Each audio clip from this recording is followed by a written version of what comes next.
বাঁচাও, তোমরা নিজেদেরকে জাহান্নামের আগুন থেকে বাঁচাও। ও আহলিকুম, সাথে সাথে তোমাদের আহাল যারা আছে তাদেরকেও বাঁচাও। তার মানে নিজে জাহান্নামের আগুন থেকে বাঁচো, অধীনস্থ যারা আছে তাদেরকেও জাহান্নামের আগুন থেকে বাঁচাও।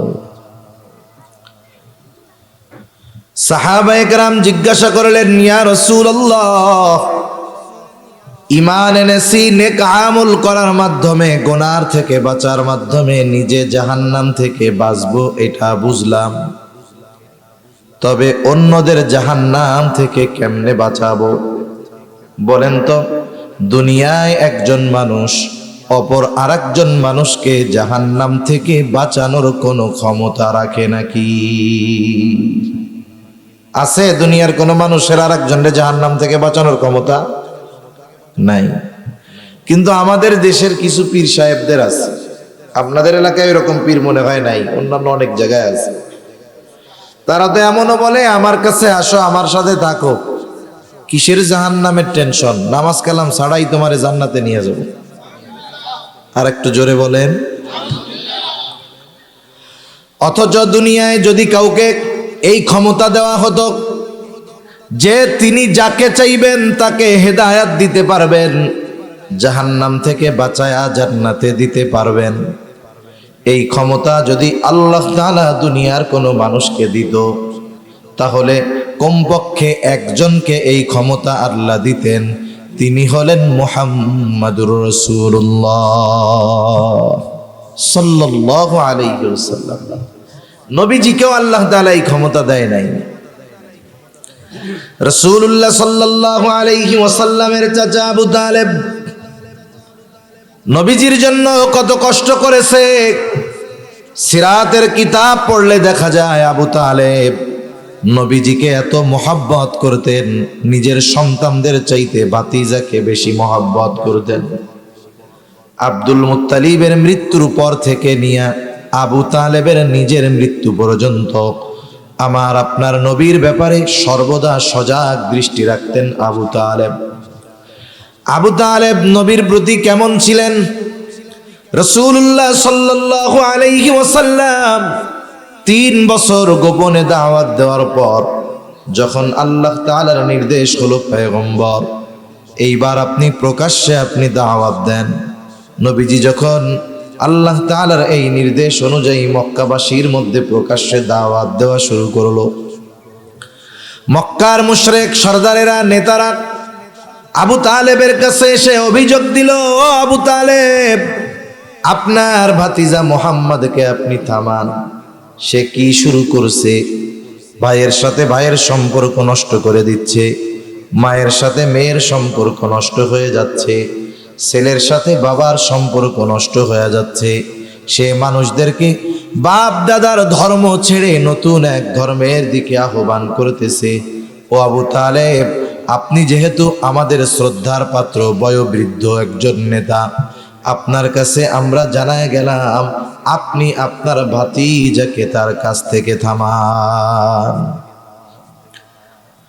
আবু তালেব আবু জেহেল উতবা সাহেবাকে কিছু বুঝায় পাঠায় দিল, নবীজিকে কিছু বললেন না। নবীজিও তার দায়িত্ব যথাযথভাবে পালন করতেছে। আবু জেহেল যখন দেখছে না মুহাম্মাদের তো কোনো পরিবর্তন নাই, তাইলে মনে হয় আবু তালেব কিছু বলে নাই। এইবার আর আবু জেহেল একা আসে নাই, আশেপাশের সব গোত্রের গোত্রপতি সর্দারদেরকে নিয়ে আবু তালেবের কাছে আসছে আবু জেহেল। আবু জেহেল এসে বলে, ও আবু তালেব, আজকে আমি একা আসি নাই, আশেপাশের সব গোত্রের সর্দারেরা আমার সাথে আপনার কাছে আসছে। আমরা আপনাকে জানায় দেই, আপনার ভাতিজা যেই কাজ করতেছে ওই কাজ থেকে যদি সে বিরত না হয়, আমরা সব গোত্র মিলে সম্মিলিতভাবে আপনার ভাতিজার বিরুদ্ধে ব্যবস্থা নিব। এইবার আবু তালেব একটু চিন্তিত হয়ে গেছে যে না জানি মুহাম্মদ কোন বিপদে পড়ে যায়। আবু তালেব চোখের মধ্যে ঘুম নাই, চিন্তা পেরেশানি। পায়চারি করতেছে আবু তালেব। গভীর রাত, নবীজি দাওয়াতি কাজ শেষ করে বাসায় ফিরলেন, বাড়িতে ফিরলেন। আবু তালেব ডাক দেয়, ও ভাতিজা মোহাম্মদ, এদিকে আসো। নবীজি চাচার ডাকে চাচার কাছে গেলেন। আবু তালেব বলে, ও মোহাম্মদ, তুমি যা করতেছো সেই বিষয় থেকে কি একটু বিরত থাকা যায় না? আমি তো তোমার ব্যাপারে বড় চিন্তিত, তোমার ব্যাপারে বড় শঙ্কিত। আজকে আমার কাছে আরবের আশেপাশের সব গোত্রের গোত্রপতিরা আসছে তোমাকে এই বিষয়টা বলার জন্য। আমি তো তোমার ব্যাপারে চিন্তিত আছি, ভীত আছি। স্বাভাবিক, আপনজন প্রিয়জনের যদি কোনো বিপদের আভাস থাকে, আভাস পাওয়া যায়, অপর আত্মীয় অপর প্রিয়জন চিন্তিত হয়, ভয় পায়, টেনশনে থাকে। অনেক সময় সন্তান একটা ভালো কাজ করবে, বলেন তো ভালো কাজ করতে গেলে এই দুনিয়ার মধ্যে বাধা আছে না নাই? যার ভালো কাজের পাওয়ার যত বেশি, তার বিপদ তত বেশি। যার ভালো কাজ যত বেশি, তত বিপদ বেশি। এই যে দেখেন না, ওলামা একরাম জেলখানার মধ্যে, বলেন তো চুরি কইরা জেলখানায় গেছে, দুর্নীতি কইরা বিদেশে 250 বাড়ি বানায় জেলখানায় গেছে। কেন গেছে? হক কথা বলার কারণে, সত্যের উপরে থাকার কারণে, মানুষকে দ্বীনের দিকে আহ্বান করার কারণে, জালেমদের থেকে মানুষকে সতর্ক করার কারণে। ঠিক কিনা বলেন? এদের ভালো কাজের পাওয়ার বেশি, এই জন্য এদের পরীক্ষা বেশি। সন্তান যদি ভালো কাজ করতে যায়, যদি কোনো বিপদের আভাস আছে, অভিভাবক চিন্তিত হয়ে যায়। অভিভাবক সন্তানকে বলে, বাবা আমি কিন্তু ভালো দেখতেছি না, ভালো কাজ করার অনেক মানুষ আছে, তুমি চুপ কইরা থাকো, তোমার করার দরকার নাই।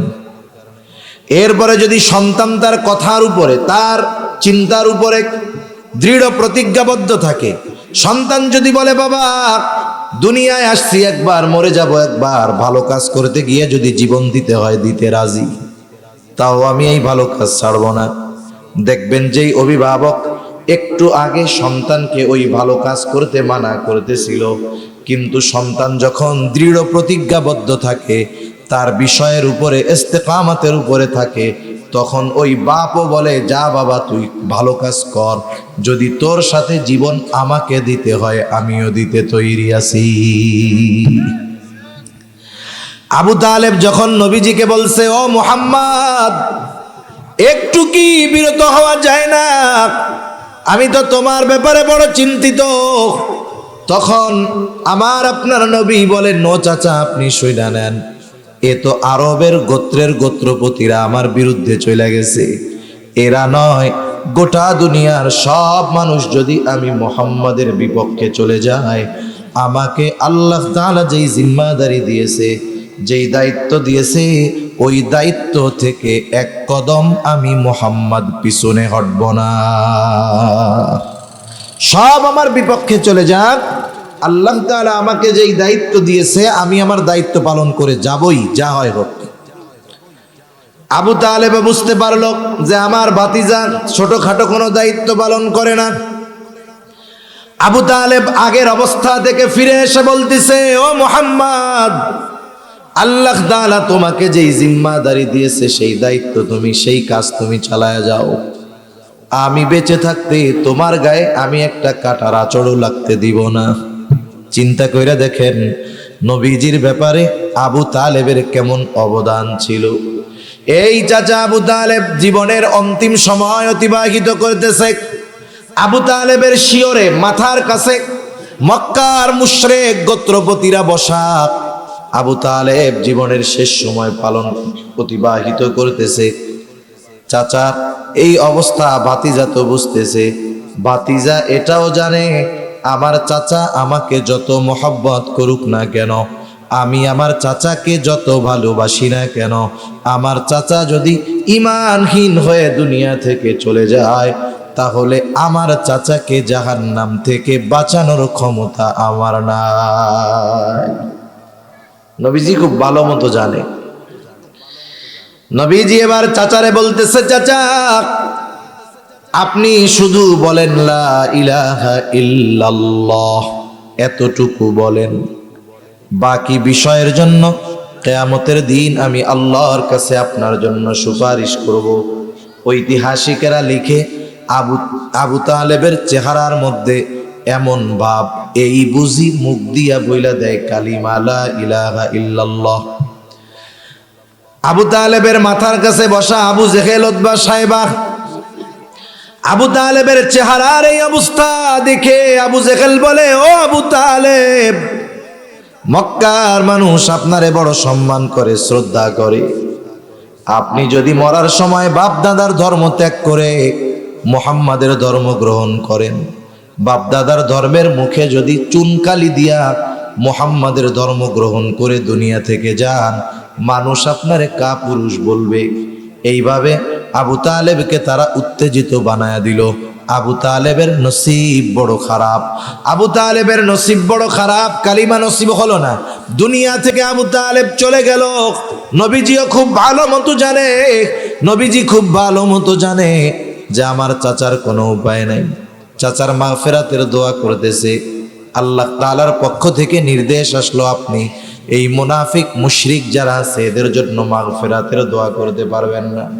স্পেশাল ভাবে আবু তালেবের বিষয় নিয়ে আল্লাহ তাআলা আয়াত নাজিল করলেন, ইন্নাকা লান তাহদি মান আহবাবতা ওয়ালাকিন্নাল্লাহা ইয়াহদি মান ইয়াশা।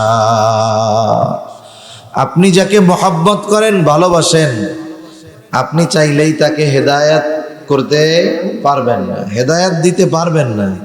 বরং আল্লাহ তাআলা যাকে চান আল্লাহ তাকেই হেদায়েত দেয়। সুবহানাল্লাহ। তাহলে দুনিয়ার কোনো মানুষ আরেকটা মানুষকে জাহান্নাম থেকে বাঁচানোর ক্ষমতা রাখে না। তাহলে আল্লাহ তাআলা বললেন, নিজে জাহান্নাম থেকে বাঁচো, অধীনস্থদেরকে বাঁচাও। তাহলে এর অর্থ কি হবে? উলামায়ে কেরাম, বুজুর্গানে দ্বীন, মুফাসসিরিনে কেরাম বলেন, এখানে উদ্দেশ্য হলো প্রত্যেকটা অভিভাবকের উপরে সন্তানদের কিছু হক আছে, অধীনস্থদের কিছু হক আছে। ওই হকগুলো আদায় করার মাধ্যমে তাদেরকে জাহান্নাম থেকে বাঁচানোর চেষ্টা করো। তুমি তোমার চেষ্টা করবা, আল্লাহ তাআলা দেখবে তুমি যথাযথভাবে চেষ্টা করেছো কিনা। তোমাকে জিজ্ঞাসা করা হবে তোমার চেষ্টার যদি কোনো ত্রুটি না থাকে তুমি বেঁচে গেলা। আর যদি চেষ্টার ত্রুটি থাকে, তোমার অধীনস্থ কেউ যদি জাহান্নামী হয়, কিয়ামতের দিন তোমার ওই অধীনস্থ ব্যক্তি তার জাহান্নামে যাওয়ার কারণ হিসাবে আল্লাহর দরবারে তোমার ব্যাপারে অভিযোগ দায়ের করবে। বলবে, আল্লাহ আমি জাহান্নামে যাওয়ার কারণ হলো, উনি আমার নামাজ পড়তে বলে নাই, আমাকে রোজা রাখতে বলে নাই, আমাকে পর্দার সাথে চলতে বলে নাই, যদি বলতো আমি তো করতাম। সেই জন্য মুসলমান ভাইরারে আমার, দুনিয়াতে অনেক মানুষ আছে ভালো আবেদ, ইবাদতের অভাব নাই, কিন্তু নিজের অধীনস্থ দ্বারা যারা আছে এদেরকে দিন শিখায় নাই। দিনের ব্যাপারে যেই হকগুলো ছিল সেগুলো তারা আদায় করে নাই। আল্লাহ না করুন, কিয়ামতের দিন হয়তো অনেক আবেদ, অনেক দুনিয়ায় সৎকর্মশীল ব্যক্তি শুধুমাত্র অধীনস্থদেরকে দিন না শেখার কারণে আসামির কাঠগড়ায় দাঁড়াতে হবে। এখন আসেন তাইলে আমরা জানি অধীনস্থদের ব্যাপারে আমাদের কি করণীয়। খলিফাতুল মুসলিমিন হযরত ওমর রাদিয়াল্লাহু তাআলা আনহুর কাছে এক লোক একদিন এসে অভিযোগ দায়ের করতেছে, ও খলিফাতুল মুসলিমিন, আমার সন্তান আমার হক আদায় করে না। হযরত ওমর রাদিয়াল্লাহু তাআলা আনহু জিজ্ঞাসা করেন, কোথায় তোমার সেই সন্তান? বলে, আনি নাই, আগামীকাল নিয়ে আমার কাছে আনবা, আবার আসবা। পরের দিন লোকটা তার সন্তান সহ খলিফাতুল মুসলিমিন ওমর রাদিয়াল্লাহু তাআলা আনহুর কাছে হাজির। হযরত ওমর রাদিয়াল্লাহু তাআলা আনহু ছেলেটাকে জিজ্ঞাসা করে, কি ব্যাপার, তুমি নাকি তোমার মা বাবার হক আদায় করো না, কারণটা কি? ছেলেটা এবার পাল্টা প্রশ্ন করতেছে, খলিফাতুল মুসলিমিন, হক কি শুধু সন্তানের কাছেই মা বাবা পায়? কোন সন্তান কি তার অভিভাবকের কাছে কোনো হক পায় না? পাল্টা প্রশ্ন করছে। ওমর রাদিয়াল্লাহু তাআলা আনহু তখন কয়েকটা হকের কথা বলছেন। এক নম্বরে তিনি বলছেন, প্রত্যেকটা সন্তান তার পিতার কাছে 1 নাম্বার হক পায় হলো একজন দিনদার মা। বলেন তো, দিনদার মা আগে হয় নাকি সন্তান আগে হয়? মা আগে হয়। মুসলমান আমাকেও আগে মা হয়, এরপরে সন্তান হয়। আর যারা ওই যে ইউরোপিয়ান আছে, অমুসলিম, নাস্তিক, ওগো 3-4টা পোলাপান হওয়ার পরে বিবাহ করে। নাউজুবিল্লাহ। আগে মা হয়, তার মানে বোঝা গেল যেই ছেলেটা এখনো অবিবাহিত, বিবাহ করে নাই, আল্লাহ তাআলা সন্তান দিবেন কি দিবেন না আল্লাহ ভালো জানে। এই বিবাহের আগে তার অনাগত সন্তানের অন্যতম একটা হক তার উপরে আছে, যে সে একজন দিনদার মেয়েকে বিবাহ করবে। এজন্য রাসূলুল্লাহ সাল্লাল্লাহু আলাইহি ওয়াসাল্লাম জানায় দেন, 4 জিনিস দেখে মানুষ বিবাহ করে। 1 নাম্বার দেখে তার সৌন্দর্য, তার সম্পদ, তার বংশ। 4 নাম্বার দিন। নবীজি বলেন ফাযফার বিযাতিদ দ্বীন, দিনকে প্রাধান্য দাও। সম্পদ আছে, চেহারা সুন্দর, বংশ ভালো, দিন নাই, ওইটারে বাদ দাও। আর এখনকার সময় হইল, আরে চেহারা সুন্দর আছে, অসুবিধা কি? টাকা পয়সা নাই, অসুবিধা নাই। বংশ নাই, অসুবিধা নাই।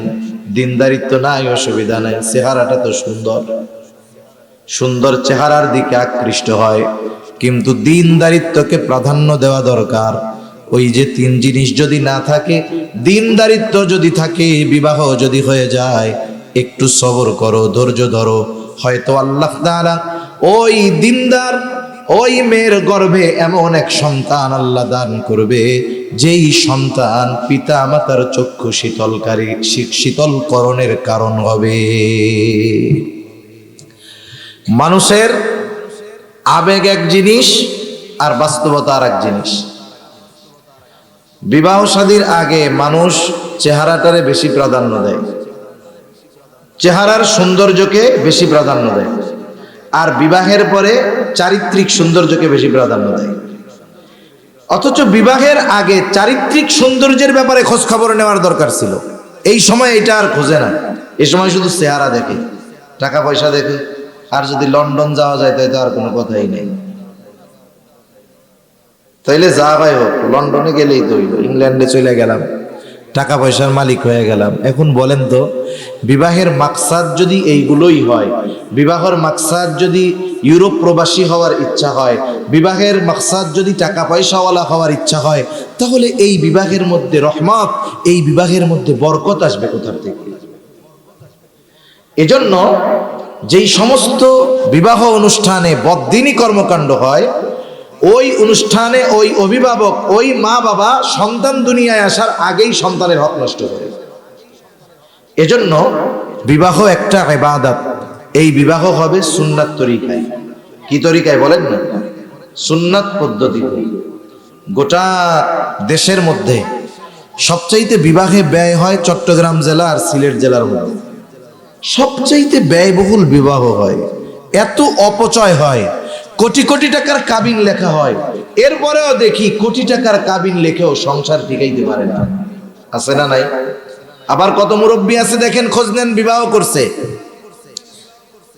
কাবিন নামায় অল্প কয়েক টাকা, অথচ যুগ যুগ পার হয়ে গেছে, বয়স যত বাড়ে বুড়া বুড়ির মধ্যে মোহাব্বত আর ভালোবাসা তত বাড়ে। ঠিক কিনা বলেন? আর এখন আগের থেকেই বাপ চিন্তা করে যে 50 লাখ যদি কাবিন লেখানো যায়, কোনো সময় যদি সাইডাও দেয়, মামলা টামলা করে 1 কোটি আদায় করা যাবে। নিয়তি খারাপ, তাহলে এখানে রহমত, বরকত, শান্তি আসবে কোথার থেকে? এজন্য শীতকালীন শুধু যে ওয়াজ মাহফিল হয় তা না, শীতকালে বিয়ে শাদীও বেশি হয়, ঠিক না? এজন্য আমরা চেষ্টা করব ওলামায়ে কেরামের পরামর্শে স্বল্প খরচে বিবাহ করতে, আল্লাহ বরকত দিবে। নবীজি সাল্লাল্লাহু আলাইহি ওয়াসাল্লাম বলেন, ইন্না আ'যামান নিকাহি বারাকা আইসারুহা মাউনা, যেই বিবাহে খরচ যত কম সেই বিবাহে বরকত তত বেশি। সুবহানাল্লাহ। তাহলে সন্তানের 1 নাম্বার হক হলো দিনদার মা। যেই পিতা বিবাহের ক্ষেত্রে দিনদারিত্বকে প্রাধান্য দেয় নাই, সেই পিতা সন্তানের হক নষ্ট করেছে সন্তান দুনিয়ায় আসার আগে। এরপরে সন্তান যখন মায়ের গর্ভে আসবে, মায়ের জন্য কিছু করণীয় বিষয় আছে। কারণ আধুনিক চিকিৎসা বিজ্ঞান বলে সন্তান যখন কোনো মায়ের গর্ভে আসে, ওই মার আচার আচরণ কথাবার্তা সব কিছুর প্রভাব ওই গর্ভের সন্তানের উপরে পড়ে। গত বছর সম্ভবত একজন বিজ্ঞানীর একটা গবেষণা দেখলাম, মা যখন তার পছন্দের সুস্বাদু কোনো খাবার খায়, মায়ের গর্ভে ওই সন্তান ওই সুস্বাদু খাবারের বহিঃপ্রকাশ ঘটায় তার হাসির মাধ্যমে। আবার যখন অপছন্দের কোনো খাবার খায়, সন্তান ও মায়ের গর্ভের মধ্যে বিরক্ত হয়। শুধু তাই না, কোনো গর্ভবতী মা যদি তার সন্তানকে ভালো গায়ক বানাইতে চায়, আমেরিকার ডাক্তার একজন গবেষণা করে বলতেছে, কোনো মা যদি চায় সন্তান ভালো গায়ক হবে, তাহলে সে নিজে গান শুনবে, গান গাইবে। কেউ যদি চায় তার সন্তান অভিনেতা হবে, সে নিজে অভিনয় করবে, যার অভিনয় পছন্দ তারটা দেখবে। এখন বলেন তো, মা যদি গান শুনে, এই গানের প্রভাব যদি সন্তানের উপরে পড়ে, মা যদি টেলিভিশন দেখে, এই দেখার প্রভাব যদি সন্তানের উপরে পড়ে, মা যদি কোরআন পড়ে, এই কোরআন তিলাওয়াতের প্রভাব সন্তানের উপর পড়বে কি পড়বে না? মা যদি বেশি বেশি দুরূদ শরীফ পড়ে, বলেন তো এই দুরূদ শরীফের প্রভাব সন্তানের উপরে পড়বে কি পড়বে না? কিন্তু আফসোস, আধুনিক জামানা, এখন চিন্তা করে সন্তান গর্ভে আসছে, 8-9 মাস ঘরে থাকতে হবে, স্বামীকে বলে বড় মোবাইল কিনা দাও, টেলিভিশন লাগায় দাও, ডিশের লাইট লাগায় দাও, নাইলে এত সময় কেমনে কাটাবো। এই যে সন্তান গর্ভে রেখে মা যেই কাজগুলো করে, তার পূর্ণ প্রভাব ওই সন্তানের উপরে পড়ে। সেজন্য গর্ভবতী মা বোন যারা আছে, ওই সময় সব ইবাদত তো আর কঠিন না, বেশি নফল নামাজ পড়তে কষ্ট হয় বুঝলাম, ফরজ ওয়াজিব সুন্নাতে মুআক্কাদা ঠিক রেখে জবানের ইবাদত তো করা যায়, জিকির করা যায়, কোরআন তিলাওয়াত করা যায়, তাসবিহ তাহলিল পড়া যায়, ইস্তিগফার বেশি বেশি পড়া যায়, যতটুকু সূরা মুখস্থ আছে এগুলো পড়া যায়। এভাবে যদি সে তার সময় কাটায়, ওই ইবাদতের পূর্ণ প্রভাব গর্ভের সন্তানের উপরে পড়ে। সুবহানাল্লাহ। এরপরে সন্তান যখন দুনিয়ায় ভূমিষ্ঠ হবে, দুনিয়ায় ভূমিষ্ঠ হবার পর সন্তান ছেলে হোক আর মেয়ে হোক, ডান কানে আজান, বাম কানে ইকামতের শব্দগুলো পৌঁছায়া দিতে হবে। আফসোস, এখনো অনেক মানুষ জানে না, ছেলে হয় এক জায়গায়, মেয়ে হয় এক জায়গায়, ফোন দেয় আর এক জায়গায়, আজান দেয় আর এক জায়গায়। মনে করেন এক জায়গায় একজনের একটা ছেলে হয়েছে, ছেলের বাপ আছে লন্ডন, ফোন দিছে, ফোন দিতে তো আর টাইম লাগে না, ফোন দিছে, কি খবর? বলে আনন্দের সংবাদ, আলহামদুলিল্লাহ, আল্লাহ তাআলা আমাদের একটা ছেলে দিচ্ছে। বেটা লন্ডন থেকে তো খুশি। এখন ছেলে যখন হয়েছে রাত বাজে 3টা, লন্ডন থেকে সে আবার মসজিদের মুয়াজ্জিনরে ফোন দিছে। মসজিদের ইমাম মুয়াজ্জিনরে মধ্যরাতে ফোন দেয় মানুষ কি জন্য? দাওয়াত খাওয়ানোর লেগে নেই। কেউ যদি মরে ওই সময় ফোন দেয় যে তাড়াতাড়ি আসো, মরছে, লাশটা তাড়াতাড়ি বের করো। এখন মুয়াজ্জিনরে ফোন দেওয়ার সাথে সাথে মুয়াজ্জিন ফোন ধরে কই, ভাই মরছে কেডা? মুয়াজ্জিন কইব মরছে কেডা? এখন ওইখান থেকে বলে, আরে মেয়ে কেউ মরে নাই, আমার একটা ছেলে হয়েছে, সুসংবাদ, আপনি একটু আজান দিয়ে দেন। আজান দিতে হবে কোথায়? বাচ্চার ডান কানে আজান, বাম কানে ইকামত। এখন মনে করেন ওখানে কোনো পুরুষ নাই, নারীরাই আস্তে আস্তে ডান কানে আজানের শব্দগুলো, বাম কানে ইকামতের শব্দগুলো পৌঁছায় দেয়। এটা হলো কাজ। অথচ আজান দেওয়ায় আর এক জায়গায় জোরে জোরে। এর দ্বারা ফজিলতটা কি দেখেন? বাচ্চা মায়ের গর্ভে ছিল, ওইখানে ছিল আলমে বতন, মায়ের পেটের মধ্যে নতুন এক জগতে ছিল। সে দুনিয়ায় আসলো নতুন আর এক জগতে, আলমে দুনিয়ায়। এই দুনিয়ায় পদার্পণের পর দুনিয়ার কোনো শব্দ তার কানে যাওয়ার আগে আল্লাহর বড়ত্বের খবর, বড়ত্বের আওয়াজ তার কানের মধ্যে পৌঁছায় দেওয়া হয়। সেজন্য সন্তানের অন্যতম হক ডান কানে আজান, বাম কানে ইকামতের শব্দগুলো।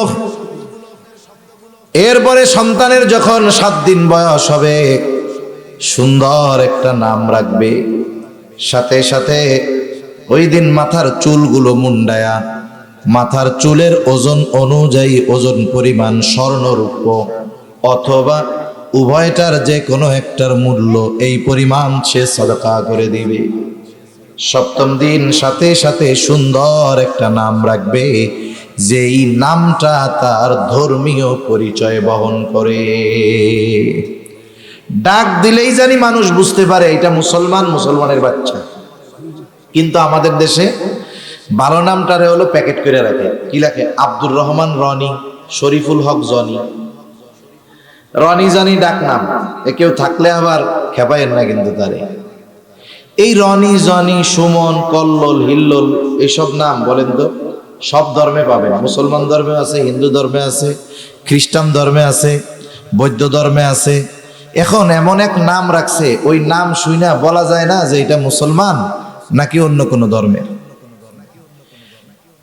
লক্ষ লক্ষ সাহাবায়ে কেরামের নাম আছে, নবীদের নাম আছে, কত সুন্দর সুন্দর অর্থবোধক নাম আছে। এইগুলা না রেখে এইসব নাম রাখে, এগুলো ঠিক না। রাসূলুল্লাহ সাল্লাল্লাহু আলাইহি ওয়াসাল্লাম বলেন, আল্লাহ তাআলার কাছে সবচাইতে পছন্দের নাম হলো আবদুল্লাহ আর আব্দুর রহমান। যদি কেউ আল্লাহর গুণবাচক নামের সাথে নাম মিলায় রাখতে চায় তাইলে আবদুন শব্দ যোগ করবে। যেমন আবদুস সামাদ, আব্দুর রাজ্জাক, আব্দুল খালেক, আব্দুল মালিক। যদি কারো নাম এরকম রাখে ডাকার ক্ষেত্রেও সতর্কতা অবলম্বন করবে। কারো নাম হলো আব্দুর রাজ্জাক, আস্তে আস্তে ডাকতে থাকে, ও রাজ্জাক, ডাকে না এরকম। এখন অনেক সময় তেড়া বেঁকা কইরাও ডাকে, নামকে ব্যঙ্গ কইরা ডাকে, ও রাজ্জাক কে, এরকম ডাকে না, তেড়া বেঁকা কইরা নাম ব্যঙ্গ করে ডাকে। কারণ নাম ধরে কারণ নামকে ব্যঙ্গ করে ডাকা এটা ইসলামে নিষিদ্ধ, এ কাজ আমরা করব না। সেজন্য যার নাম যেরকম সুন্দরভাবে ওই নামে তাকে ডাকবো। আর ডাক নামটা যেন আমার এমন হয় যে কেউ আমারে ডাক দিলেই বুঝতে পারে, কেউ আমার নাম শুনলেই যেন বুঝতে পারে সে একজন মুসলমান। আচ্ছা, সিলেট তো ওলামায়ে কেরামের খনি। বাংলাদেশের সিলেট, চট্টগ্রামে ওলামায়ে কেরাম সবচাইতে বেশি, আলেম ওলামা বেশি। ঘরে ঘরে মাদ্রাসায় পড়ুয়া আলেম পাওয়া যায়, বড় বড় আলেম, শাইখুল হাদিস, মুহাদ্দিস। আপনি কোন আলেমের নাম এরকম দেখছেন যে ওর আলেমের নামের লাস্টে ডাক নাম রনি, জনি, সুমন, কল্লোল, হিল্লোল, দোল্লোল এরকম কোন নাম আছে? নামের একটা প্রভাব আছে। নামের কি আছে?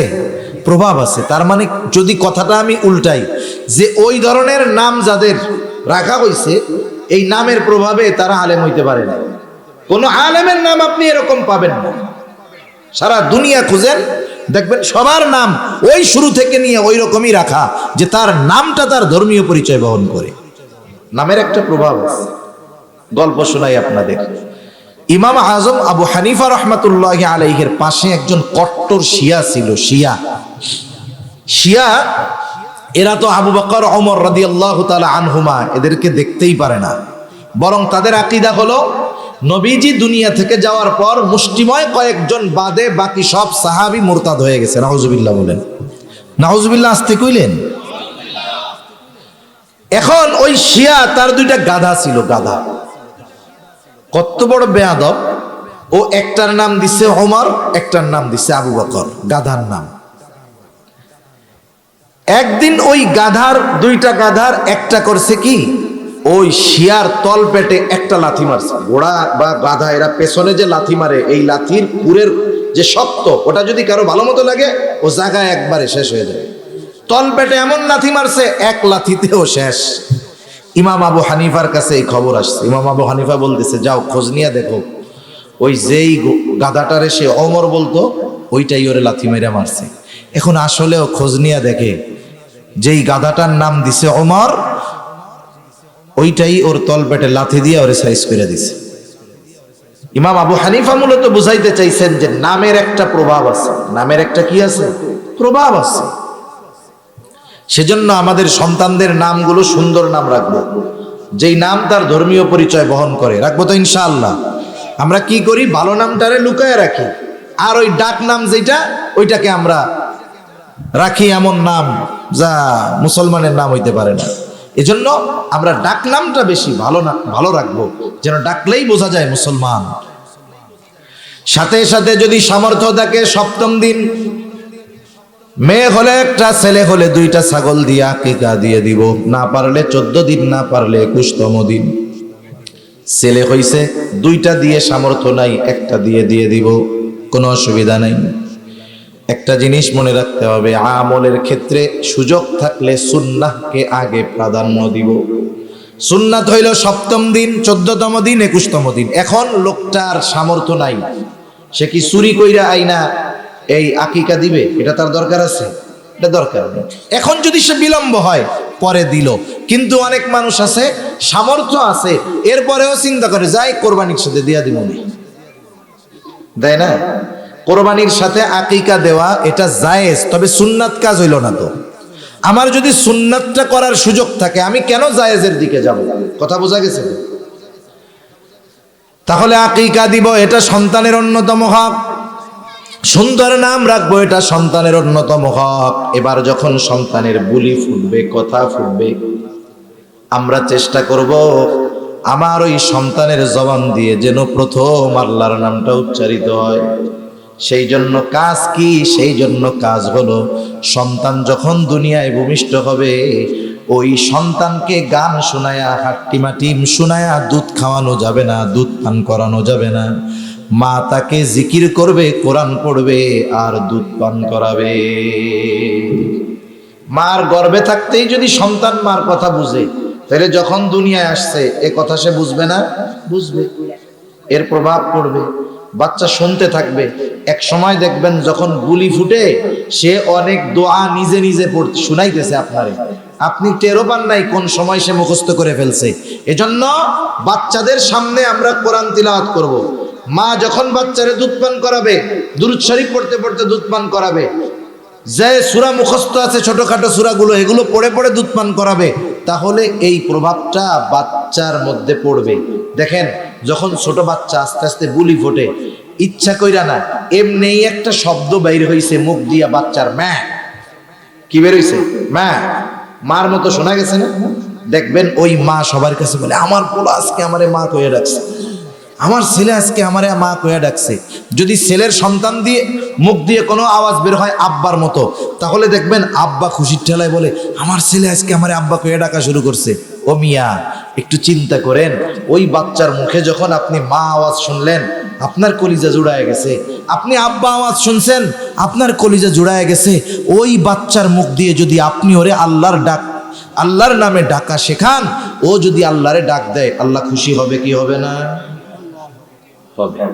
এজন্য আমরা ছোটদেরকে অনেক সময় দেখি বিভিন্ন কবিতা পয়ড়া পয়ড়া ঠান্ডা বানায়, কান্না করতেছে, কবিতা বইলা বইলা দোলনায় দোলায়। আপনি এই কাজ কেন করবেন? আল্লাহ তাআলা কত কিছু শিখায়া দিছে, এটার দ্বারা আপনি তাকে শান্ত বানান, ঠান্ডা বানান। এরপরে সন্তান যখন আর একটু বড় হবে, তার প্রাথমিক শিক্ষা দিবেন দ্বীনি শিক্ষা। হযরত ওমর রাদিয়াল্লাহু তাআলা আনহু ওই ছেলেটার জবাবে যেই কথাগুলো বলছে, যে সন্তানের অন্যতম হক, সন্তান যখন বুঝতে শিখবে, তার পিতা তাকে দ্বীনি শিক্ষা প্রদান করবে। আফসোসের ব্যাপার, আজকে আমাদের সাধারণ শিক্ষা ব্যবস্থা থেকে দ্বীনকে উৎখাত করার সর্বোচ্চ প্রচেষ্টা চলতেছে, ঠিক কিনা বলেন? এই সবের আলোকে যদি আপনি গোটা শিক্ষা ব্যবস্থাকে ভাগ করেন, তাহলে শিক্ষা হয় দুই ভাগে বিভক্ত। একটা হলো জাগতিক শিক্ষা, আর একটা হলো দ্বীনি শিক্ষা বা ধর্মীয় শিক্ষা। জাগতিক শিক্ষা হয় দুই প্রকারের, একটা হলো জাগতিক কল্যাণকর শিক্ষা, আর একটা হলো জাগতিক তবে অকল্যাণকর শিক্ষা। যদি দুনিয়াবি শিক্ষা ব্যবস্থায় জাগতিক কল্যাণকর শিক্ষাই যদি শুধু থাকতো, আমাদের কোনো আপত্তি নাই। যেমন বিমান কেমনে বানাবে, ইঞ্জিনিয়ার হবে, কেমনে বিল্ডিং এর আর্ট করবে, ডিজাইন করবে, স্ট্রাকচার করবে, এই সব বিষয় কোরআন হাদিস থেকে সরাসরি না পাইলেও দুনিয়াবি শিক্ষায় এগুলো গুরুত্ব সহকারে শেখানো হয়, ঠিক না? বিমান বানানো শিখুক, ডাক্তার শিখুক, ডাক্তার হোক, ইঞ্জিনিয়ার হোক, এগুলো দরকার আছে, এগুলো উপকারী শিক্ষা, কোনো অসুবিধা নেই।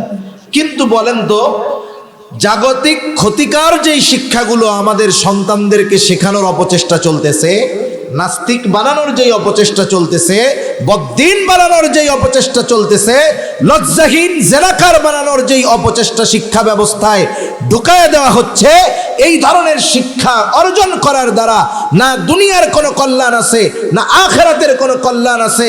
এই শিক্ষা অর্জন করে আমার আপনার কোমলমতি সন্তানেরা এক সময় নাস্তিক হিসাবে গড়ে উঠবে, ঠিক কিনা বলুন? একটা জেনারেশনকে, একটা জাতিকে ধ্বংস করার জন্য যেই জিনিসগুলো দরকার, এর মধ্যে অন্যতম জিনিস হলো দুইটা। কয়টা? দুইটা। একটা হলো ওই জাতির শিক্ষা ব্যবস্থাকে ধ্বংস করে দিতে হবে, আর একটা হলো ওই জাতির কালচার, সংস্কৃতিকে ধ্বংস করে দিতে হবে।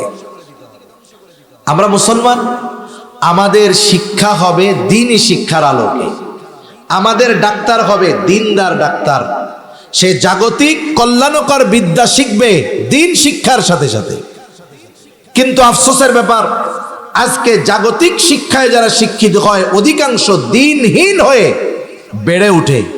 আপনি আমি দ্বীনদার, কিন্তু আমার আপনার সন্তান যখন দ্বীনহীন শিক্ষা ব্যবস্থায় বেড়ে উঠবে, আমি দুনিয়া থেকে চলে যাব, আপনারা চলে যাবেন, এরপরে ওই সন্তানদের সন্তান যারা হবে ওরা দ্বীন শিখবে না, বরং ওরা নাস্তিক হিসাবে গড়ে উঠবে, ঠিক কিনা বলেন? এজন্য শিক্ষা ব্যবস্থায় যেই অমূল পরিবর্তন আনার অপচেষ্টা ইসলাম বিদ্বেষীরা চালিয়ে যাচ্ছে, প্রত্যেকের উচিত প্রত্যেকের অবস্থান থেকে যথাযথ ব্যবস্থা গ্রহণ করা। মুসলমান হিসাবে ওই ধরনের শিক্ষা গ্রহণ করা কোন মুসলমানের জন্য সমীচীন নয়, যেখানে কি বিষয়গুলো শিক্ষা দেওয়া হয়। অনেক ছোট ছোট বাচ্চারা আছে, বলতেও মুখ দিয়ে লজ্জা লাগে, বলতেও মুখ দিয়ে লজ্জা লাগে। এরপরে দেখলাম ক্লাস 3 ধর্ম বই দিছে, ইসলাম ও নৈতিক শিক্ষা একটা বই দিছে না? ওই বইয়ের কাভার পেজের শেষের কাভার পেজের ভিতরের অংশে ইসলাম ধর্ম শিক্ষা বই, ওখানে দিছে কি? দুর্গার ছবি দিছে। আপনারা কি বলেন, এই ভুল কি ইচ্ছা করে হয়েছে? এই ভুল কি অনিচ্ছায় হয়েছে? না না, ইচ্ছা করে দিয়ে দেখছে যে মুসলমান কিছু বলে নাকি চুপ থাকে। বই বিতরণের আগে কি একজনও দেখে নাই যে এই কভার পেজের এই ভিতরের পাশে এই ছবিটা আছে? দেখছে, দিয়া আমাদের অবস্থা পর্যবেক্ষণ করে আবার উঠায় নিয়ে গেছে। আমরা যদি চুপ থাকতাম জীবনে ওঠাই দিত, ভুল বলে চালিয়ে দিত। এজন্য মুসলমান অনেক সময় সাধারণ মানুষ বুঝে না, বলে যে হুজুররা একটু কিছু হইলেই শুধু লাফায়। কেন লাফায়? কেন লাফায়? কেন প্রতিবাদ করে? কারণ আজকে যে বিষয়টাকে আপনি ছোট দেখতেছেন, এই বিষয়টার মাধ্যমেই আস্তে আস্তে আমার আপনার ঈমান ধ্বংসের পায়তারা ওরা করবে। এজন্য ঈমান হেফাজতের জন্য উলামায়ে কেরাম প্রতিবাদ করে গর্জে ওঠে, ঠিক কিনা বলে? অথচ এই দায়িত্ব শুধু আলেমদের ছিল না, এই দায়িত্ব গোটা মুসলিম উম্মার ছিল, সকল মুসলমানের ছিল। কিন্তু আফসোস, আজকে এই দায়িত্ব আমরা শুধু উলামায়ে কেরামের উপরে চাপিয়ে দিয়ে আমরা ঘরে বসে থাকি। সেজন্য সম্মানিত সুধী, আরেকটা কথা না বললেই নয়, শব্দের মায়ের তো আমরা বুঝি না। আমরা স্কুলে যখন পড়ছি, আমাদের ইসলাম শিক্ষা বইতে সরাসরি কি লেখা ছিল? ইসলাম শিক্ষা। এখন ইসলাম ও নৈতিক শিক্ষা, বলেন তো ইসলামের মধ্যে নৈতিকতা আছে না নাই? তাহলে ইসলামের পাশে আবার ইসলাম ও নৈতিক শিক্ষা আনার কারণ কি? কি বুঝাইছে বলেন তো? যে শুধু ইসলামে নৈতিকতা নাই, নৈতিকতা আলাদাভাবে শিখতে হয়। নাউজুবিল্লাহ বলেন। এই বিষয়গুলো ধরার মতো মাথা সব মানুষের নাই। এজন্য এই বিষয় নিয়ে কথা বললে অনেকে বলবে তো ভালো কথাই লিখছে, ইসলাম ও নৈতিক শিক্ষা। আমার কথা হলো, ইসলামের মধ্যেই তো নৈতিকতা আছে, ইসলামের মধ্যেই তো পূর্ণাঙ্গ নৈতিকতা আছে। তাহলে আলাদাভাবে নৈতিকতা শব্দকে উল্লেখ করার দ্বারা ওরা বোঝাতে চায় ইসলাম এক জিনিস আর নৈতিকতা আর এক জিনিস। ইসলামের মধ্যে নৈতিকতা নাই, নৈতিকতা আলাদাভাবে অর্জন করতে হয়। তাহলে বলেন, এই যে বাক্যটা যে লেখলো, এর মধ্যে তাদের ষড়যন্ত্র চক্রান্ত আছে না নাই? আছে। এগুলো উলামায়ে কেরামের দায়িত্ব, সূক্ষ্ম বিষয়গুলো আপনাদের কাছে পৌঁছায়া দেওয়া। এরপরে আপনাদের দায়িত্ব হলো, উলামায়ে কেরাম যদি এই বিষয় নিয়ে ডাক দেয়, দ্বীনের খাতিরে, ঈমানের খাতিরে জান মাল দিয়ে কোরবান করার জন্য তাদের ডাকে সাড়া দেওয়া, ঠিক কিনা বলেন? যদি না দেন উলামায়ে কেরামের এই ডাকে সাড়া, দ্বীনের জন্য আহ্বান করছে, সাড়া দেন নাই, যে ডাক দিছে হয়তো সে জেলখানায় যায়, নাইলে ফাঁসিতে ঝুলায় দিবে, নাইলে তাকে যে কোনোভাবে দুনিয়া থেকে বিদায় করে দিবে। কিন্তু ওই লোকটা মইরাও তার জিম্মাদারি পালন করে গেল, কিন্তু ওই লোকের ডাকে ডাক না দেওয়ার, সাড়া না দেওয়ার কারণে কিয়ামতের দিন আল্লাহর আদালতে যারা যায় নাই, সাড়া দেয় নাই, অবশ্যই এদেরকে আসামির কাঠগড়ায় দাঁড়াতে হবে। ঠিক কিনা বলেন? সেজন্য আমাদের আগামী প্রজন্ম যেন দিনহীন না হয়ে যায়, এজন্য সন্তানদেরকে দ্বীনি শিক্ষায় শিক্ষিত করার দরকার আছে না নাই? এই যে মাদ্রাসাগুলো, এই মাদ্রাসাগুলো আমাদের সন্তানদের উপরে আমাদের যেই হক, সন্তানদের যেই হক আমাদের উপরে, সেই হকগুলো এনারা আদায় করে দেয়। দ্বীন শিক্ষা দেওয়া তো আমার দায়িত্ব ছিল, অথচ এই মাদ্রাসাগুলো সেই দায়িত্ব পালন করতেছে। এরপরেও যদি কারো মন চায় না আমার ছেলেটারে আমি ডাক্তার ইঞ্জিনিয়ার বানাবো, অনুরোধ থাকবে আপনাদের কাছে, এখন অনেক ইসলামিক স্কুল আছে, নুরানি মাদ্রাসা আছে, এরকম একেবারে 1 থেকে নিয়ে ক্লাস 8 পর্যন্ত একেবারে দ্বীনি তত্ত্বাবধানে তাদেরকে শিক্ষাদান করা হইতেছে। নুরানি মাদ্রাসাগুলোই একটা ছেলে যখন 3-4 বছর পড়ে কোরআনুল কারীমের প্রায় 2 পারার মতো মুখস্থ হয়ে যায়, গোটা কোরআন সহি শুদ্ধভাবে সে পড়তে পারে, দ্বীনের উপরে চলার জন্য যা কিছু দরকার সব তার আয়ত্তে চলে আসে এবং সে আরেকজনকে শেখানোর মতো যোগ্যতা অর্জন করে। আপনি আপনার ছেলেটারে ক্লাস 4-5 পর্যন্ত এই দ্বীনি শিক্ষায় শিক্ষিত করেন, এরপরে আপনি তারে ডাক্তার ইঞ্জিনিয়ার বানানোর জন্য দেন, তাতে ফলাফল কি হবে? এই কচি কোমলমতি শিশুটার প্রাথমিক শিক্ষা দ্বীনি শিক্ষা হওয়ার কারণে ওই বদ্দীনি শিক্ষার প্রভাব তার উপরে আশা করি পড়বে না। ঠিক কিনা বলেন? আচ্ছা বলেন তো, আপনাদের এলাকায় আগে আমরা দেখছি মানুষ কিন্তু মাটির পাতিলে রান্না করতো, দেখছেন? মাটির পাত্রে খাইতো। এই মাটির তৈজসপত্র যারা বানায় আপনাদের এলাকায় তাদের কি বলে? কুমার বলে। কুমার। দেখবেন কুমারের কিন্তু অনেক মেশিন টেশিন থাকতো না, বড় একটা চাকা থাকতো। এইবার সে মাটিটাকে ভালো মতো প্রসেস করে নরম বানায়া ওই চাকার উপরে মাটির চাকটা রাখতো, এরপরে চাকাটারে ঘুরাইতো হাত দিয়া। ওই সময় মোটর টটর কিছুই ছিল না। এইবার ও ঘুরাইতো আর ওই মাটিটাকে হাতের নৈপুণ্যতার মাধ্যমে কোনো মাটিরে বানাইতো গ্লাস, কোনোটা দিয়া বানাইতো জগ, কোনোটা দিয়া বানাইতো প্লেট, কোনোটা দিয়া বানাইতো পাতিলা। কত সুন্দর সুন্দর জিনিস সে বানাইতে পারতো। কেন পারতো বলেন তো? তার যোগ্যতা ছিল কি ছিল না? ছিল। যতই যোগ্যতা থাক, মাটিটা যদি একটু শক্ত হইতো, যোগ্যতা কাজে লাগতো? কাজে লাগতো না। এখন ওই কুমার মনে করেন একটা পাতিল বানাইছে, পাতিল বানানোর পরে ওইটারে রোদ্রে শুকাইছে, এখন ওইটারে পুড়ায় ফেলছে, এখন মজবুত হয়ে গেছে না?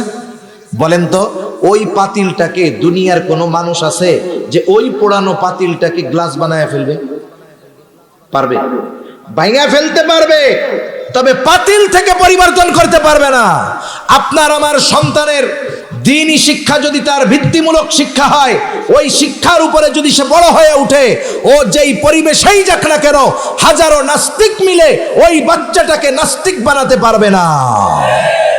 এজন্য আপনারা ওয়াদাবদ্ধ হন যে আমাদের সন্তানদের প্রাথমিক শিক্ষা আমরা দ্বীনি শিক্ষা শিক্ষিত করব, মাদ্রাসায় দিব, এরপরে যা করার করব। যেমন ওই বাচ্চারা যখন ক্লাস 5 পর্যন্ত পড়বে, ও ওই পোড়া পাতিলের মতো হয়ে যাবে। ওই পাতিল আর কখনো জগ হবে না, গ্লাস হবে না, পাতিলকে ভেঙে ফেলা যাবে, তবু পাতিলকে অন্য কিছু বানানো যাবে না। ক্লাস 5 পর্যন্ত যদি সে মাদ্রাসায় পড়ে, নুরানি মাদ্রাসায় পড়ে, দ্বীনের ব্যাপারে সে এতটা পরিপক্ক হবে, ওকে মেরে ফেলা যাবে, তবু ওকে নাস্তিক বানানো যাবে না। ঠিক কিনা বলেন? এ দায়িত্ব যদি আপনি পালন না করেন, একেবারে শিশু থেকে কিন্ডার গার্ডেনে হাট্টিমা টিম টিম তারা মাঠে পাড়ে ডিম, এইগুলা শিখতে দিয়া দেন, আল্লাহ না করুন ওই সন্তান যদি দ্বীনহীন হয়, আল্লাহ না করুন, আর ও যদি জাহান্নামী হয়, আর আপনি যদি জামানার শ্রেষ্ঠ আল্লাহর ওলিও হন, সন্তানের হক নষ্ট করার কারণে কিয়ামতের দিন ওই সন্তান আপনার বিরুদ্ধে আল্লাহর আদালতে অভিযোগ দায়ের করবে। সেজন্য সন্তানের অন্যতম হক সন্তানকে দ্বীন শেখানো, কোরআন শেখানো। এরপরে সন্তানের অন্যতম হক, সন্তানের বয়স যখন 7 বছর, নামাজের জন্য আদেশ করতে হবে। 10 বছর বয়স যখন হবে, নামাজ না পড়লে প্রহার করতে হবে, বিছানাটাকে আলাদা করে দিতে হবে। কি বলেন? সন্তান যদি মাদ্রাসায় পড়ে, 7 বছর বয়সে তাকে নামাজের আদেশ করা লাগবে না, 7 বছর বয়সে সে পাক্কা নামাজি হয়ে যাবে। আমি জানি না আপনাদেরকে কোনো প্রদর্শনী দেখাইছে কিনা, প্রদর্শনী হয়েছে, প্রদর্শনী দেখছেন। আমার তো মনে হয় ছোট বাচ্চারা প্র্যাকটিক্যালি যেই আমলগুলো দেখায়, অনেক যুগ পার হওয়া নামাজি ওদের মতো ওই রকম নামাজ পড়তে পারবে না, ঠিক কিনা বলেন? এটা কেন হয়েছে? দিন শিক্ষার কারণে। 4-5 বছরের বাচ্চার নামাজের অবস্থা দেখলে আমাদের লজ্জা লাগে। আরে কত সুন্দর ইতমিনানের সাথে, খুশু খুজুর সাথে নামাজ পড়তেছে। বলেন তো, যেই বাচ্চাটা 4 বছর থেকে নামাজ পড়তেছে জামাতে, ওরে কি 7 বছর বয়সে নামাজের লেগে আদেশ করা লাগবে? ও তো 7 বছরে পাক্কা নামাজি হয়ে যাবে। সন্তান গড়ার সুযোগ আমাদের আছে, কিন্তু অবস্থা হলো দুনিয়ার লোভ, দুনিয়ার চিন্তা আমাদেরকে সন্তানদের দিন শিক্ষা থেকে বিরত রাখায়। আমরা চিন্তা করি ইংরেজি শিখবে বেশি, এরপরে বিদেশে যাইতে হবে, এই করতে হবে, সেই করতে হবে। এভাবে আপনি সন্তানের আখিরাত নষ্ট করেন না। ওর আখিরাত যদি নষ্ট হয়, আপনি মনে করেন না যে আপনি আমি ছাড় পাইয়া যাব। সেই জন্য সন্তানকে নামাজের আদেশ করতে হবে, সাথে সাথে আল্লাহ তাআলার কাছে দোয়াও করতে হবে, রব্বি জাআলনি মুকিমাস সালাতি ওয়া মিন যুররিয়্যাতি রব্বানা ওয়া তাকাব্বাল দুআ।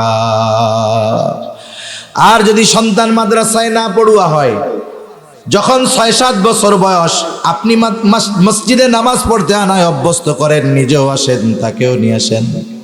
একেবারে ছোট যদি হয়, আপনি নফল নামাজগুলো বাসায় পড়েন, সুন্নাতগুলো বাসায় পড়েন, তাহলে কি হবে?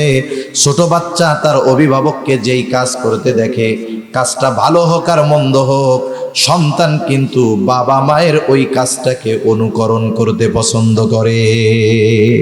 আপনি নামাজে দাঁড়াইলেও আপনার সাথে এসে দাঁড়াবে, আপনার নাতিপোতা আছে নামাজে দাঁড়াবেন, ও আপনার সাথে এসে দাঁড়াবে, মনে করবে এটা ভালো কাজ। যখন একটু বড় হবে, আস্তে আস্তে মসজিদে আনায় অভ্যস্ত করেন। নাইলে কি হবে জানেন? এই বয়সে যদি মসজিদে না আনেন, বালেগ হওয়ার পর ওই যে পোড়া পাটি হয়ে যাওয়ার পরে ওইটারে আর পরিবর্তন করতে পারবেন না। এরপরে সন্তান যখন প্রাপ্তবয়স্ক হবে, ছেলে হোক আর মেয়ে হোক, অভিভাবকের দায়িত্ব বিবাহ দিয়ে দেওয়া। বিবাহ দেওয়ার দায়িত্ব কার? জোরে বলেন না, কার? অভিভাবকের দায়িত্ব। কিন্তু এখন এই দায়িত্ব অনেকে পালন করে না। অনেকে চিন্তা করে, এত কষ্ট করে পোলাপান মানুষ করছি, 10 বছর কামাই না খাই এই বিয়া দিয়ে দিন। সন্তান যদি প্রাপ্তবয়স্ক হওয়ার পর যৌবনের তাড়নায় কোনো গুনাহ করে, যৌবনের তাড়নায় কোনো গুনাহ করে, গুনাহ ছোট হোক আর বড় হোক, যত গুনাহ করবে, অভিভাবক তার দিনদারও যদি হয়, ওই সন্তান যৌবনের তাড়নায় যেই গুনাহ করে, বাবা অটোমেটিক ওই গুনাহগুলোর কারণে তার আমল নামায় গুনাহ লেখা হতে থাকবে। বাপ মোবাইল চিনেও না, সিনেমাও কোনোদিন দেখে না। এখন ছেলে যৌবনের তাড়নায় মোবাইলে সিনেমা দেখতেছে, ও তো সিনেমা দেখে গুনাহগার হবে, আর বাপ সিনেমা না দেখেই সিনেমা দেখার গুনাহ তার আমল নামায় যোগ হয়ে যাবে। এজন্য অভিভাবকদের দায়িত্ব সন্তান প্রাপ্তবয়স্ক হইলে বিবাহ দিয়ে দেওয়া। আল্লাহ তাআলা বলেন, وَأَنكِحُوا الْأَيَامَ مِنكُمْ وَالصَّالِحِينَ مِنْ عِبَادِكُمْ إِنْ يَكُونُوا فُقَرَاءَ يُغْنِهِمُ اللَّهُ। আল্লাহ তাআলা বলেন, তোমাদের অধীনস্থ যারা বিবাহ উপযুক্ত আছে, তোমরা তাদেরকে বিবাহ দিয়ে দাও। আনকিহু, তোমরা বিবাহ দাও। এখন তুমি যদি বিবাহ দাও, বিবাহটা ইবাদত না? কথা বলেন, ইবাদত তো। ইবাদত কার তরিকায় করতে হয় বলেন তো? নবীজির তরিকায়।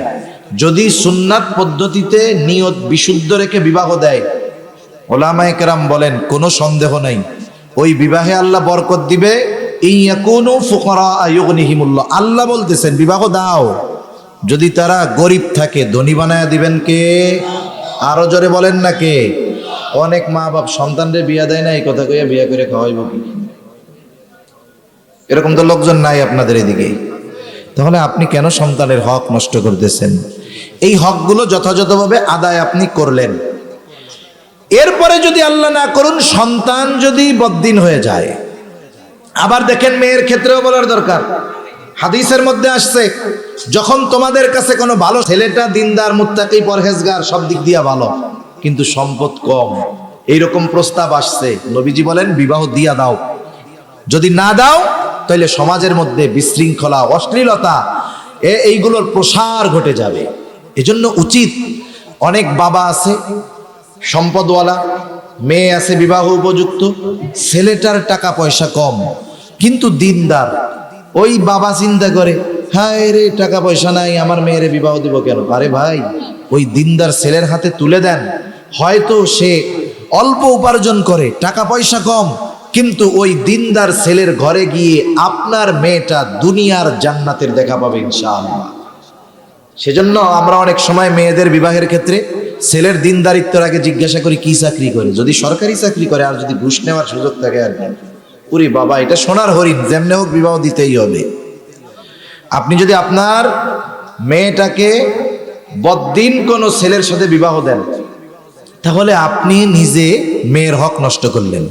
ওই মেয়ে, ওই ছেলে কিয়ামতের দিন অভিযোগ দায়ের করবে, রব্বানা ইন্না আতানা সাদাতানা ওয়া কুবারানা ফাআদাল্লুনা সাবিলা।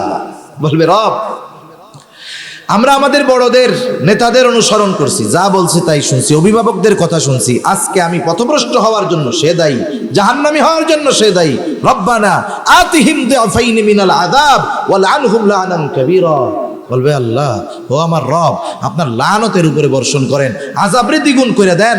ওই দিন যেই সন্তানের জন্য রক্ত দুনিয়ায় পানি বানায়া উপার্জন করছেন, নিজে না খাইয়ে সন্তানদের খাওয়াইছেন, কিন্তু দিন শিক্ষা না দেওয়ার কারণে, তাদের হক আদায় না করার কারণে ওই সন্তান আল্লাহর কাছে বলবে, আমার এই বাপের আযাব আপনি দ্বিগুণ করে দেন। কেমন লাগবে সেই দিন? এটা ওয়াজ করে বোঝানো যাবে না। দুনিয়াতে কোনো বাবা যদি সন্তানের কারণে অপমানিত হয়, অনেক বাপ সমাজে মুখ দেখায় না লজ্জায় যে সন্তানের কারণে মানুষের কাছে অপমানিত হচ্ছি, আর কিয়ামতের দিন যদি সন্তানের কারণে গোটা হাসরবাসীর সামনে ওই বাবাকে অপমানিত হতে হয়, এর চাইতে লজ্জার, এর চাইতে কষ্টের আর কিছুই হতে পারে না। ঠিক কিনা বলেন? এজন্য আমরা আমাদের অধীনস্থদেরকে, আমাদের সন্তানদেরকে তাদের হক আদায় করার মাধ্যমে জাহান্নাম থেকে বাঁচানোর চেষ্টা করব। এতে কি হবে? আমার এই সন্তানটা দুনিয়া আখিরাতের সম্পদে পরিণত হবে ইনশাআল্লাহ। আল্লাহ সুবহানাহু ওয়া তাআলা আমাদের সকলকে আমাদের অধীনস্থদের হকগুলো যথাযথভাবে আদায় করবার তৌফিক দান করুন। সকলে বলি আমিন। ওয়া আখিরু দাওয়ানা আনিল হামদুলিল্লাহি রাব্বিল আলামিন। আসসালামু আলাইকুম ওয়া রাহমাতুল্লাহি ওয়া বারাকাতুহু। সুবহানাকাল্লাহ। আলহামদুলিল্লাহ, আমরা আমাদের মুহতারাম অতিথির কাছ থেকে অত্যন্ত গুরুত্বপূর্ণ আলোচনা শুনছি। সম্মানিত